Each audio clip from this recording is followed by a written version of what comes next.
Bismillahirrahmanirrahim. Assalamualaikum warahmatullahi wabarakatuh.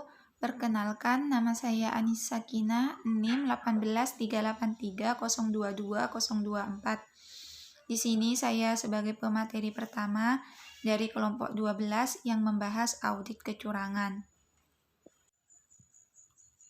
Langsung saja, di sini saya akan menjelaskan pengertian dan karakteristik audit kecurangan.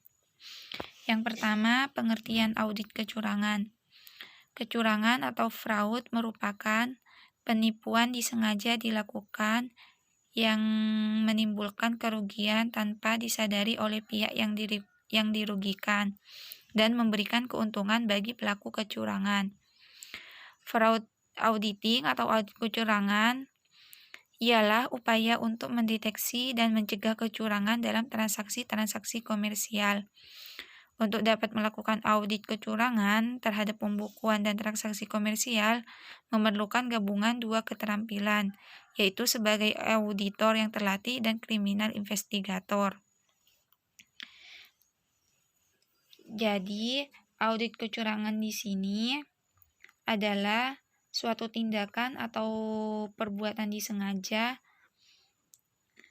secara tidak wajar untuk memperoleh keuntungan pribadi, sehingga merugikan pihak organisasi atau perusahaan yang bersangkutan ataupun pihak lain. Kecurangan atau fraud perlu dibedakan dengan kesalahan atau errors. Apabila suatu kesalahan itu adalah disengaja, maka kesalahan tersebut merupakan kecurangan. Istilah kecurangan di sini digunakan untuk berbagai perbuatan dosa yang termasuk kecurangan yang melibatkan pelakuan penipuan untuk mendapatkan keuntungan keuangan yang tidak adil atau ilegal. Pernyataan salah yang disengaja dalam penghilangan suatu jumlah atau pengungkapan dari catatan akuntansi atau laporan keuangan suatu entitas, dan pencurian yang disertai dengan pernyataan yang salah dari catatan akuntansi atau laporan keuangan atau tidak. Selanjutnya, karakteristik audit kecurangan. Dilihat dari pelaku fraud atau kecurangan, maka secara garis besar kecurangan dapat digolongkan menjadi dua jenis. Yang pertama oleh pihak perusahaan, yaitu manajemen untuk kepentingan perusahaan, yaitu salah saji yang timbul karena kecurangan laporan keuangan. Kecurangan pelaporan keuangan biasanya dilakukan karena adanya dorongan dan ekspektasi terhadap prestasi kerja manajemen. Salah saji yang timbul karena kecurangan di sini terhadap pelaporan keuangan lebih dikenal dengan istilah irregularities atau ketidakberesan. Bentuk kecurangan seperti ini seringkali dinamakan kecurangan manajemen. Misalnya berupa manipulasi, pemalsuan, atau pengubahan terhadap catatan akuntansi. Kesengajaan dalam salah menyajikan atau sengaja menghilangkan suatu transaksi, dan lainnya. Yang kedua,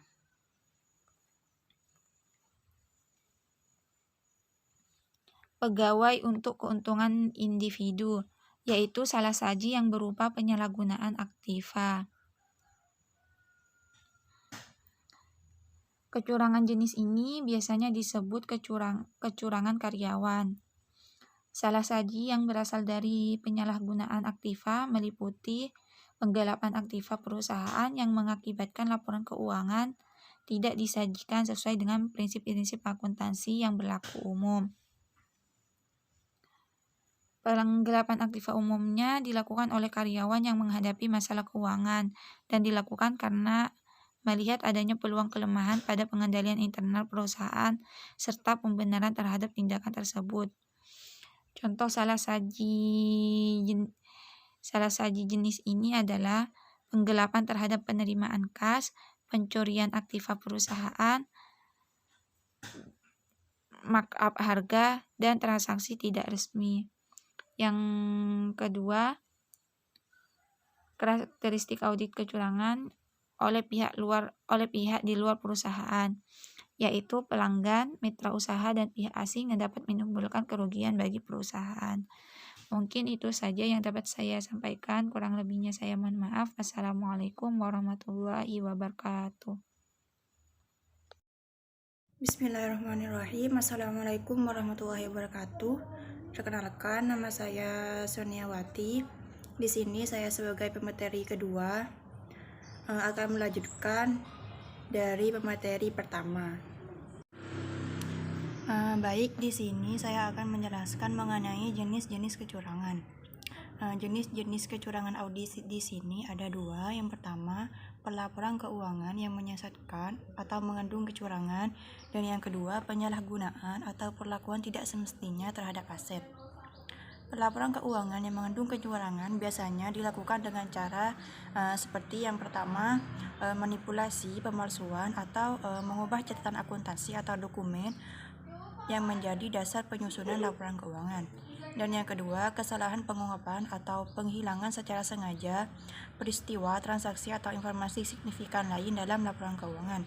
Dan yang terakhir, kesalahan yang disengaja atas penerapan prinsip akuntansi, khususnya yang berkaitan dengan jumlah, klasifikasi, penyajian, atau pengungkapan. Selanjutnya, penyebab terjadinya kecurangan. Menurut standar audit, ada 3 kondisi yang dapat menyebabkan terjadinya kecurangan. Yang pertama, insentif atau tekanan manajemen maupun karyawan yang memiliki insentif, dorongan, atau tekanan untuk melakukan kecurangan. Dan yang kedua, peluang. Keadaan yang memberi peluang atau kesempatan bagi karyawan untuk melakukan kecurangan. Dan yang terakhir, perilaku atau pembenaran atas tindakan suatu perilaku atau karakter yang membuat manajemen maupun karyawan melakukan tindakan yang tidak jujur, atau lingkungan yang membuat mereka menjadi tidak jujur dan membenarkan tindakan tidak jujur tersebut. Mungkin hanya ini presentasi dari saya. Kurang dan lebihnya mohon maaf. Wassalamualaikum warahmatullahi wabarakatuh. Assalamualaikum warahmatullahi wabarakatuh. Saya Siti Hotijah sebagai pemateri ketiga. Di sini saya akan menjelaskan mengenai kecurangan dalam perspektif akuntansi dan juga akan menjelaskan mengenai cara mendeteksinya. Untuk videonya bisa disimak di video selanjutnya. Di sini yang pertama saya akan menjelaskan mengenai kecurangan perspektif akuntansi. Nah, jadi kecurangan dapat dibagi ke dalam beberapa kategori bagian besar, yaitu pertama, penyalahgunaan aset perusahaan atau aset misappropriation, yang mana itu merupakan bentuk kecurangan dengan cara menggunakan atau mengambil aset perusahaan untuk kepentingan pribadi, seperti mengambil uang perusahaan, barang dagangan perusahaan, menggunakan mobil dinas untuk keperluan pribadi. Nah, seperti itu. Yang kedua, ada kecurangan laporan keuangan atau bisa disebut fraudulent financial statement. Nah, yang mana merupakan bentuk kecurangan dengan menyembunyikan informasi keuangan, mengatur laporan keuangan, dan mengubah laporan keuangan tersebut dengan tujuan mengelabui pembaca laporan keuangan untuk kepentingan pribadi atau untuk kepentingan perusahaan. Seperti contoh, perusahaan mengatur laporan keuangannya agar harga sahamnya itu meningkat. Nah, itu tidak boleh. Yang ketiga, ada korupsi atau corruption. Nah, yang kita ketahui, korupsi adalah salah satu bentuk kecurangan dengan menyalahgunakan kewenangan jabatan atau kekuasaan untuk kepentingan secara pribadi. Selanjutnya di sini ada kecurangan berdasarkan frekuensi, yaitu kecurangan yang terbagi atas tidak berulang. Selanjutnya ada kecurangan berdasarkan konspirasi, dan ada juga kecurangan berdasarkan keunikan yang termasuk di dalam kecurangan khusus atau kecurangan umum. Seperti itu. Selanjutnya, nah, di sini saya akan menjelaskan mengenai terjadinya kecurangan menurut JSR, Fineblis, and KW Implay mengemukakan bahwa kecurangan terjadi karena beberapa faktor. Yang pertama yaitu faktor penyembunyian atau concealment. yang mana kesempatan tidak terdeteksi ini, pelaku perlu menilai kemungkinan dari deteksi dan hukuman sebagai akibatnya. Yang kedua ada kesempatan atau peluang, bisa kita sebut sebagai opportunity, yang mana pelaku perlu berada pada tempat yang tepat untuk yang tepat agar mendapat keuntungan atas kelemahan khusus dalam sistem dan juga dalam menghindari deteksi tersebut. Yang ketiga, terdapat motivasi. Nah, pelaku membutuhkan motivasi untuk melakukan suatu aktivitas dan juga suatu kebutuhan pribadi seperti ketamakan ataupun kerakusan dari motivator yang lain.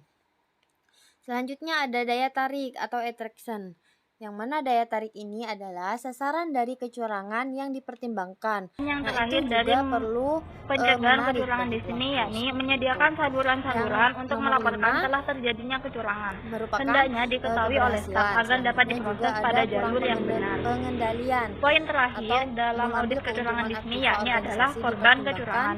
sebagai Terdapat 4 suatu faktor tujuan seseorang karyawan. untuk Nah, melakukan untuk selanjutnya kecurangan yang bisa disebut kalian dengan baca teori di GON, slide. yaitu greed, keserakahan, opportunity, Selanjutnya kesempatan, di need, sini kebutuhan, saya dan exposure, pengungkapan. poin kedua akan Faktor greed membahas mengenai cara and need efektif merupakan mendeteksi faktor yang berhubungan dengan kekurangan individu pelaku menurut kecurangan. Proud dalam Sedangkan faktor profesi opportunity dan akuntansi. exposure merupakan faktor yang berhubungan Menurut dengan Freud, organisasi sebagai korban kecurangan perbuatan adalah kecurangan. tindakan di mana Korban seseorang kecurangan dengan terdapat sengaja 4 mengambil kategori manfaat utama, atas orang lain yaitu untuk yang kepentingan pertama adalah pribadi. pemegang saham, Jadi yang kedua fraud adalah dalam investor, akuntansinya yang itu ketiga merupakan perusahaan, dan yang penghambat terakhir adalah dalam pelanggan. Mungkin hanya itu pemanfaatan saja yang bisa saya sumber daya sampaikan. Kurang sehingga dan menjadi lebihnya mohon perhatian maaf. penting pihak Wassalamualaikum manajemen warahmatullahi atau mengambil wabarakatuh. keputusan dalam sebuah organisasi.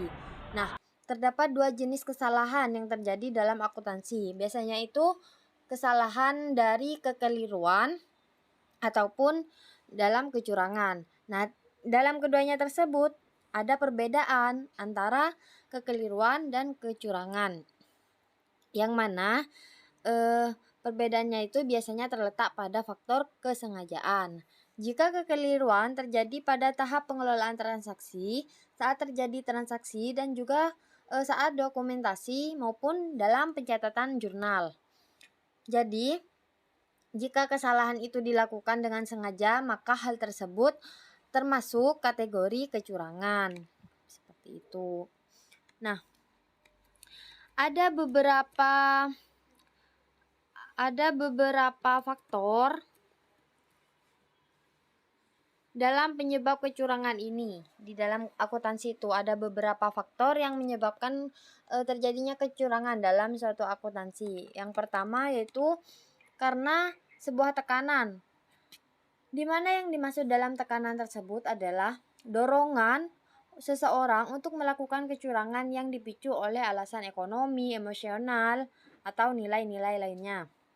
Yang kedua, adanya peluang atau kondisi yang memberikan peluang pada seseorang untuk melakukan suatu kecurangan, misalnya lemahnya internal kontrol atau penyalahgunaan wewenang.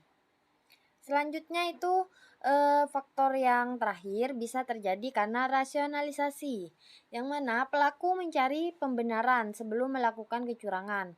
Biasanya itu seperti ini. Seseorang melakukan rasionalisasi agar dirinya itu dapat mencerna suatu tindakannya yang ilegal agar tetap dapat mempertahankan jati dirinya sebagai seorang yang dipercaya. Nah, itu banyak sekarang. Cara mendeteksinya itu bisa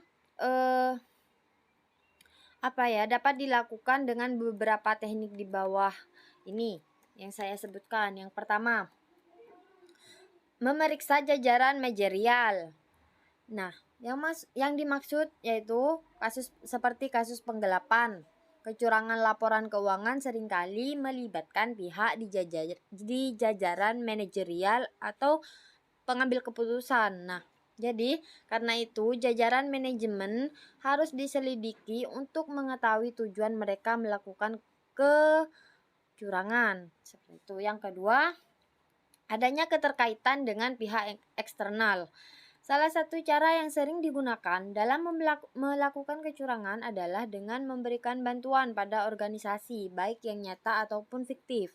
Nah, untuk itu harus dideteksi terlebih dahulu adanya hubungan antara organisasi dengan lembaga keuangan. Apakah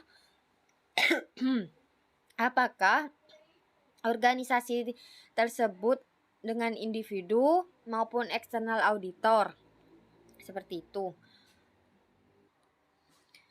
Selanjutnya, sifat organisasi itu juga perlu dilihat, dan juga laporan keuangan dengan karakteristik operasional. Yang kelima, auditor internal. Yang keenam, yaitu auditor eksternalnya, apakah diperlukan untuk mendeteksi kecurangan dalam organisasi serta melakukan analisa jika auditor internal mengalami suatu kesulitan. Nah, jadi di sini biasanya juga timbulnya kecurangan itu dalam laporan keuangan memang harus dicegah. Faktor yang paling menentukan dalam melakukan tindakan pencegahan tersebut adalah dari internal perusahaan, karena mereka yang secara langsung terjun dalam operasional organisasi tersebut. Seperti itu. Sekian dari saya, kurang dan lebihnya mohon maaf. Wassalamualaikum warahmatullahi wabarakatuh. Bismillahirrahmanirrahim. Assalamualaikum warahmatullahi wabarakatuh. Saya Nisa Mardatila dari kelompok 12 akan menjelaskan 2 poin terakhir dari kelompok 12, yakni pencegahan auditor kecurangan dan juga korban dari auditor kecurangan. Pencegahan kecurangan. Yang pertama di sini membangun struktur pengendalian intern yang baik. Dengan semakin berkembangnya suatu perusahaan, maka tugas manajemen untuk mengendalikan jalannya perusahaan tersebut menjadi semakin berat. Dalam pengendalian intern yang baik di sini terdiri dalam 5 komponen. Yang pertama, yakni lingkungan pengendalian atau control environment. Yang kedua, penaksiran risiko atau risk assessment. Yang ketiga, standar pengendalian atau control activities. Yang keempat, informasi dan komunikasi. Yang kedua di sini dalam pencegahan kecurangan, yakni mengefektifkan aktivitas pengendalian, yang mana terdiri dari review kinerja, pengelolaan informasi, pengendalian fisik, pemisahan tugas. Untuk poin ketiga dalam pencegahan kecurangan di sini, yakni meningkatkan kultur organisasi, yang mana prinsip dasar tersebut meliputi keadilan, transparansi, akuntabilitas, tanggung jawab, moralitas, kehandalan, dan komitmen. Yang keempat dalam pencegahan kecurangan di sini, yakni mengefektifkan fungsi internal audit, yang mana beberapa hal yang harus diperhatikan oleh manajemen agar fungsi internal audit bisa efektif. Membantu manajemen dalam melaksanakan tanggung jawabnya dengan memberikan analisa, penilaian, saran, dan komentar mengenai kegiatan yang diperiksanya adalah sebagai berikut. Yang pertama, internal audit departemen harus mempunyai kedudukan yang independen dalam organisasi perusahaan. Yang kedua, internal audit departemen harus mempunyai uraian tugas secara tertulis. Yang ketiga, internal audit harus mempunyai internal audit manual yang berguna untuk mencegah terjadinya penyimpangan dalam pelaksanaan tugas, menentukan standar yang berguna untuk mengukur dan meningkatkan performance, memberi keyakinan bahwa hasil akhir internal audit departemen sesuai dengan rekrutmen dari internal audit director. Yang keempat, harus ada dukungan yang kuat dari top manajemen kepada internal audit departemen. Yang kelima, internal audit departemen harus memiliki sumber daya yang profesional, bersikap objektif, dan mempunyai integritas serta loyalitas yang tinggi. Dan yang keenam adalah internal auditor harus bisa bekerja sama dengan akuntan publik. Poin kelima dalam pencegahan kecurangan di sini, yakni menciptakan struktur pengajian yang wajar dan pantas. Nomor 6, mengadakan rotasi dan kewajiban bagi pegawai untuk mengambil hak cuti. Poin ketujuh, yakni memberikan sanksi yang tegas kepada yang melakukan kecurangan dan berikan penghargaan kepada mereka yang berprestasi. Poin ke-8, yakni membuat program bantuan kepada pegawai yang mendapatkan kesulitan baik dalam hal keuangan maupun non-keuangan. Selanjutnya, menetapkan kebijakan perusahaan terhadap pemberian-pemberian yang dari luar harus dikonfirmasikan dan dijelaskan pada orang-orang yang dianggap perlu agar jelas mana yang hadiah dan mana yang berupa sogokan dan mana yang resmi. Poin ke-10, yakni menyediakan sumber-sumber tertentu dalam rangka mendeteksi kecurangan, karena kecurangan sulit ditemukan dalam pemeriksaan yang biasa-biasa saja.